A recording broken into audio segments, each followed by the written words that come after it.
In this video, I'm going to ask what I think is an important question. What happened to the desert of the real, which is to say, what happened to the real world? And I was watching an interview with Keanu Reeves about the upcoming Matrix movie, which has some of us quite excited. And he told a story about being over a friend's house, and his friend had a few kids around, like 15, 17, and he asked Keanu if he would describe the Matrix series to them because they hadn't seen it. And he started going into this, well, it's, someone who was questioning whether they were in the real world and what is the real world. And it was interesting because the one younger kid said, who cares if it's real or not? And that really hit something with my energy. It just sort of seemed important because with my students over the last couple of years, I've noticed there's an increasing number of people, and yes, there's still plenty of people like myself that are obsessed with the desert of the real and stripping away illusion to get to what is the real world. But there's an increasing number of people who simply seem indifferent. It's almost as if they either don't care whether this is the real world or they just don't buy that there is a real world at all. And this is really interesting in terms of human evolution because as far back as we can, as far back as history has written down, we've pondered the notion of the desert of the real, from Plato's allegory of the cave to, dreaming that you're a butterfly and then waking up and curious whether you are a butterfly dreaming that you're a man or if you were just a man dreaming if you were a butterfly. We've always questioned the nature of this reality and that this reality wasn't the base level and that we could get beyond what we might call illusion into something deeper. And the fact that the vast majority of the world's population believes in an afterlife, it strongly suggests that most of us, at least in terms of the generation that I'm talking about, maybe anyone over 40, seems to have some, I'm not sure if you'd say belief, but some sort of feeling that there's something deeper to this reality than what we base on our sensory experiences. So there are a couple reasons why the distinction between the real and the illusory might be blurred, and why we might be moving away from or even just ignoring the concept of the desert of the real. And one I think is how close digital is coming to imitating the real world. So many younger people are living in virtual realities to the point, it's literally getting close to Ready Player One, where the virtual world is getting so close to imitating the real that it may be preferable to live in the virtual world. Also, postmodernism, I discussed it in a couple different videos, but postmodernism has been pretty explicit about disconnecting our experiences from any base level reality. There is no actual real deeper world in postmodernism. All we have is language and symbols, and there's nothing that they're symbolizing. And so a lot of younger people will get influenced by postmodernism. So that could be another reason why the Matrix is going to have different experiences depending on how old you are. For people my age, and the rest of human history, it appears, we were deeply interested in unmasking, taking the veil off, and getting a little closer, a glimpse perhaps of actual reality. And it just doesn't seem like that is necessarily a question these days for some people.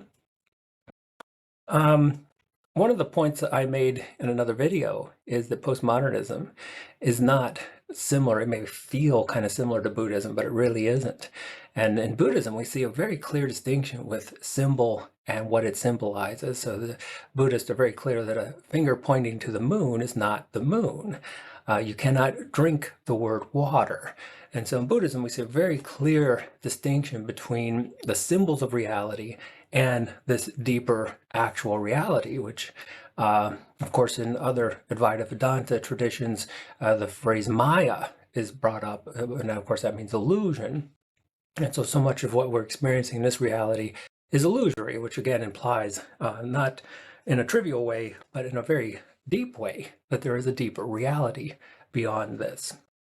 In fact, one could argue that all spiritual journeys depend on there being some deeper, more real reality. And of course, that fits so many near-death experiences where people will come back, and the experience that they describe is one that's about the nature of reality, and that the reality they had experienced was just so much more real than this reality. And so it's very difficult to dismiss those experiences because there's so many in number, and they're cross-cultural, and they've even happened with kids who wouldn't be influenced by our cultural notions and ideas. So I can take some of this into left-right brain, as I've discussed in so many of my other videos. The left brain is so, in fact, it's one of the oldest descriptions, a couple thousand years old, about how the left and right sides of the brain differ, which is one of the most popular questions I get. And I usually will have some version of this, that the left brain deals with abstractions. It deals with maps of the territory. And of course, that's what language is. It's a complex set of symbols. And it's great. It allows me to talk with you, and it allows conversation, and symbols are really helpful. Maps are really helpful. But again, it's a very important thing to distinguish between the map and the territory. The right brain is far more in touch with what we might call the real world, rather than making maps and symbols of it. And so that's why I spend quite a bit of time helping people get beyond the left brain's notion of reality and getting at least a little touch, a little feel, a little experience of right brain processing. Because while it may not be actual real reality, the desert of the real, it seems like it's at least a little bit closer. So the question I have to ponder, the question I'd like you to ponder, the question I think is really important right now, is related to one question I always put out. And I always put out this question: do you trust the universe? I think that's a really fundamental way of clearing up all of the philosophy, and just getting at the heart. And if you trust the universe, it's very easy to go beyond ego. It's very easy to go beyond the thinking mind, because it automatically puts your connection to something much bigger than the ego. But very close to this question is, do you believe, do you feel that there is a desert of the real? Which is to say, is there something beyond, deeper, more base level than the reality that we experience on a everyday basis?